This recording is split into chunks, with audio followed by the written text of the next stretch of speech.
Good evening. I'd like to welcome everybody to this Planning and Zoning Commission meeting on Monday, August 19th, 6 p.m. Clerk, please call the roll. Becker, Here. O'Flaherty, Pena Graham, Here. Wright, Here. McMahon, Here. Maxwell. 4 present. Quorum confirmed. Thank you very much. At this point in the meeting, I'd like to ask for an approval of the agenda. Can I give an approval for the agenda as submitted? So moved. We have a motion to approve the agenda as submitted by Wright. Second? I second. Second by Pena Graham. All in favor, say aye. Aye. All opposed, same sign. Okay, the agenda is approved. At this point in the meeting, I need to ask for an approval from the minutes from our last meeting. Can I get a motion to approve the minutes from our last Planning and Zoning Commission meeting? So, We have a motion from Becker, second. a second from Wright. All in favor for approving the minutes, say aye. Aye. All opposed, same sign. The minutes are approved. This is the public participation portion of the meeting. This is the part of the meeting, if anybody is here to speak of something that's not on the agenda, this is your opportunity to come up and speak about said issue. Seeing none, I'm going to move on to the new business. Tonight on our new business, we have 2 items. Our first item is a public hearing. So I'm going to open the public hearing for a petition by Stanley Wheeler for the approval of a variance to the Unified Development Ordinance to allow a 6-foot-high privacy fence in a portion of the front yard along West Hillcrest Drive for the property owner, property located at 505 Fox Hollow. Is there a presentation to be made? Yes. Come on up and just state your name and address for the record. Hello, my name is Stanley Wheeler. I live at 505 Fox Hollow Drive. Thank you all for your time. I guess it's a relatively straightforward request that we have. We live on the corner lot of Fox Hollow and Hillcrest Drive.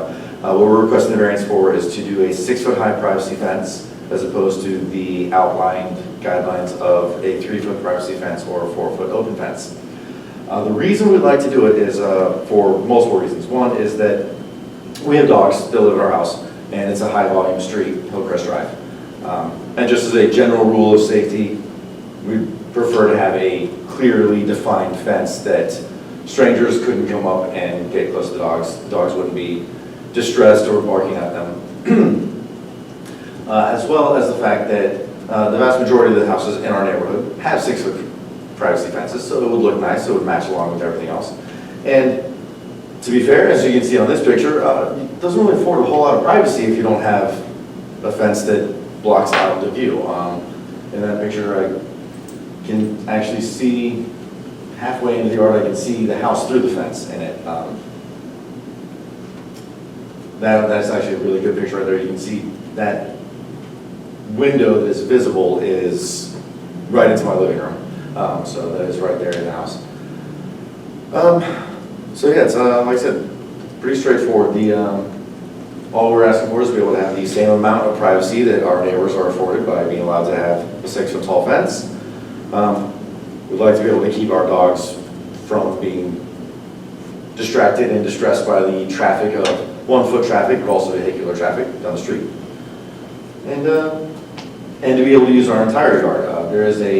I know that there's an option within the zoning that says it could run from the building structure to the back, but you can see on this slide that would cut out a large section of our backyard. I want to say I measured it, that's about 60 feet back and about 20 feet out, so a large section would be losing of our usable space for yard if we were to do that. So that's about it. Thank you, Mr. Wheeler. Thank you. Is there a staff presentation? Yes, Mr. Wheeler went over the request very well, the reasoning for it. As mentioned, it's a corner lot, we have another corner lot variance in along Hillcrest and Fox Hollow. He would like to replace, there's a 4-foot open fence right now, he would simply like to replace that with a 6-foot-high privacy fence. What's shown in red is where on a corner lot, you can't have any privacy fence over 3 feet in both front yards, in this case Hillcrest Drive and Fox Hollow.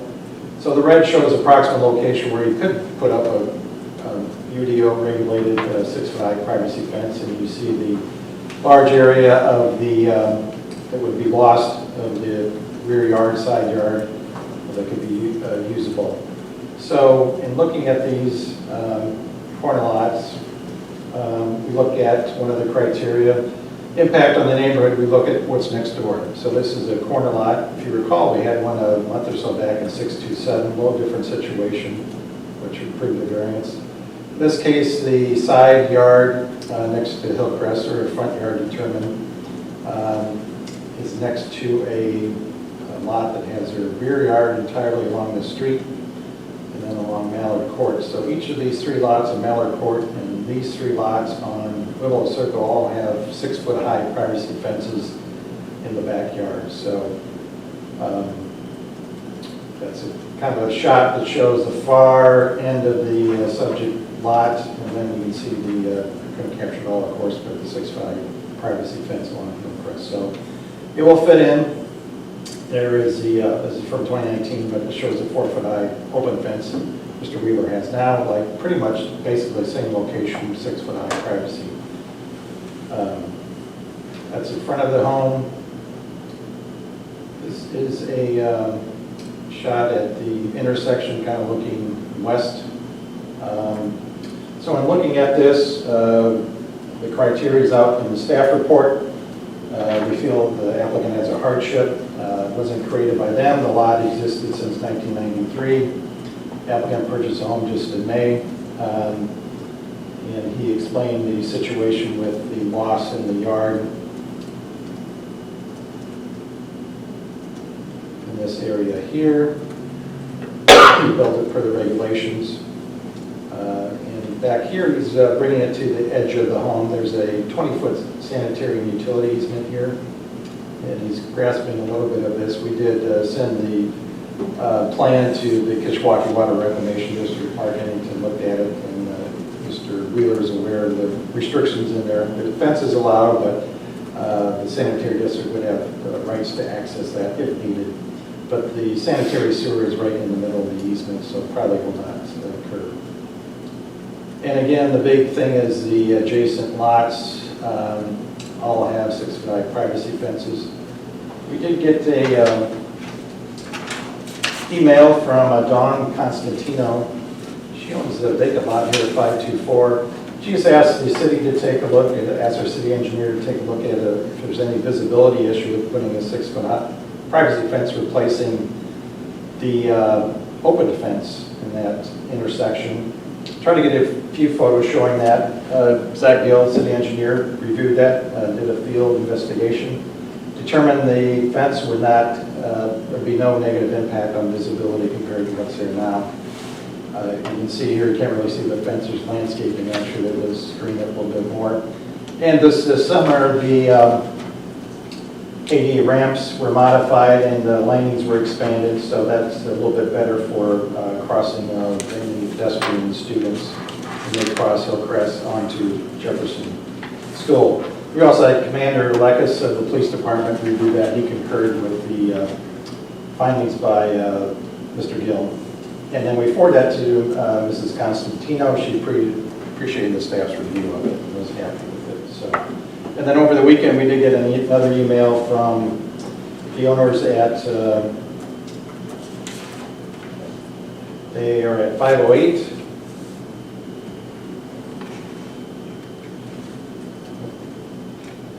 This right across Fox Hollow, right over here.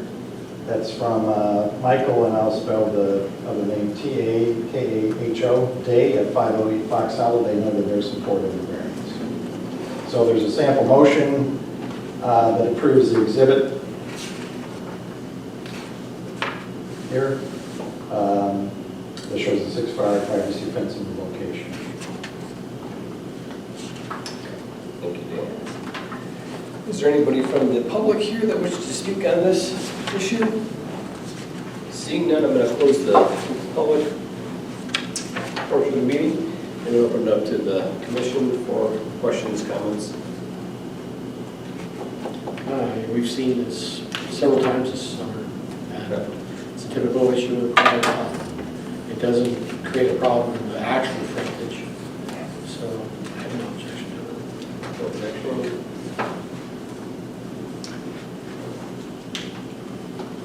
Anybody, no objections? I have no objection with myself. Does anybody want to make a motion on this issue? Sure. Based on the submitted petition, testimony presented and findings of fact, I move that the Planning and Zoning Commission approve a variance to Article 7.06.4.b and 7.06.6 of the Unified Development Ordinance to allow a 6-foot high privacy fence in a portion of the front yard along West Hillcrest Drive for the home at 505 Fox Hollow, as shown in Exhibit A of the staff report dated August 15, 2024. Motion on the floor from Becker. Second. From Wright. Clerk, please call the roll. Becker, Yes? Pena Graham, Yes. Wright, Yes. McMahon. Yes. Motion passes. All right, very good. Guys, thank you. Thank you very much.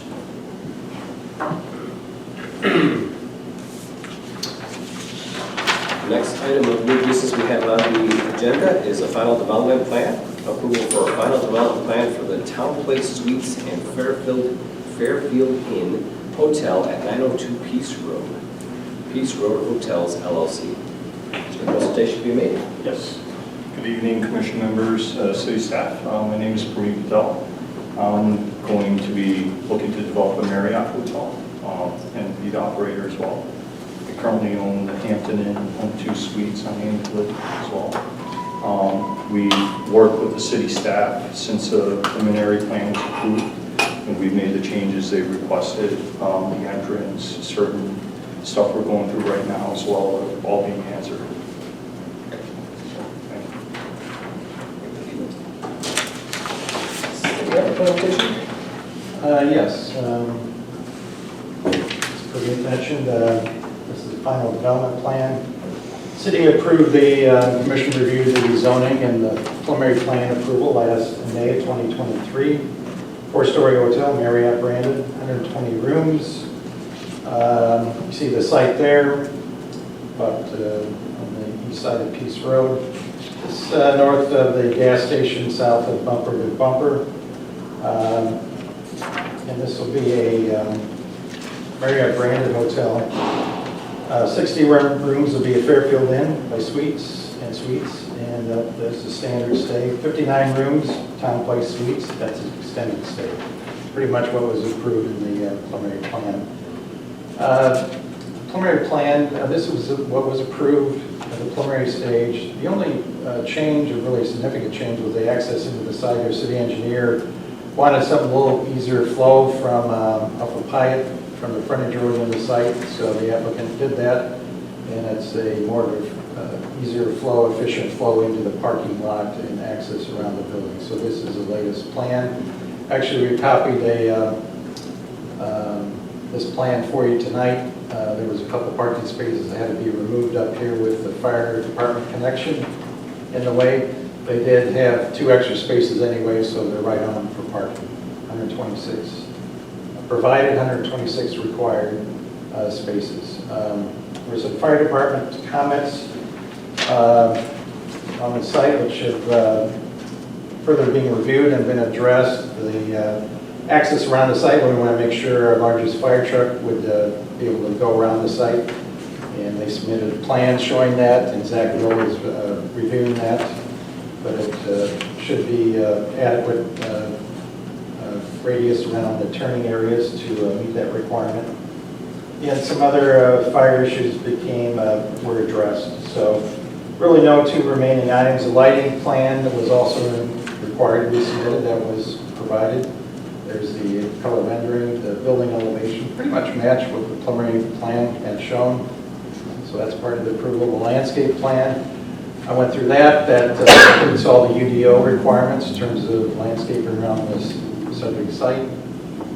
That's the street view. Utility plan. There was a lighting plan required too. I didn't have the slides, but that looks like it meets the requirements. I think they either revise that a little or just, I think the way they showed the intensity of lighting was probably not Prairie View, but I would imagine it's meets our requirements in terms of the intensity of the lighting. Pretty much matches what Home 2 Suites had in Hampton, so should be no issue there. So we'd recommend approval. It is subject to all staff comments being addressed prior to a building permit being issued. They do want to start work in early September, site work, and they can get a site development plan through Zach Gill to start the grading on the site. They have to do the proper submittal for that, but that's certainly possible. So schedule, I think, work throughout the winter and open Around this time next year. on this time next year, about a 1-year build out. So there's a sample motion prepared with the Exhibit A, which is the 4 plans I went through, recommending for approval.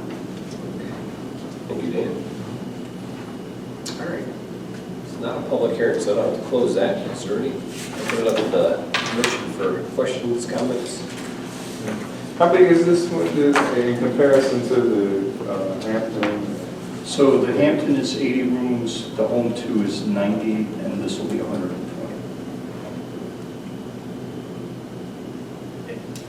And Zach, you're comfortable with the potential need on a turning radius, like in the south, east, and west corners?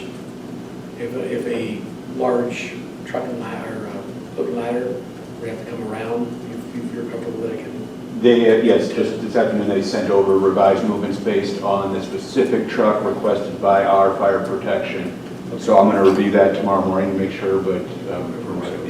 I mean, that was in the film, because I looked at it, and go, wow, that's tight. Yeah. Yeah, they're adequate width on the parking at the drive aisles, 24, which is our requirement.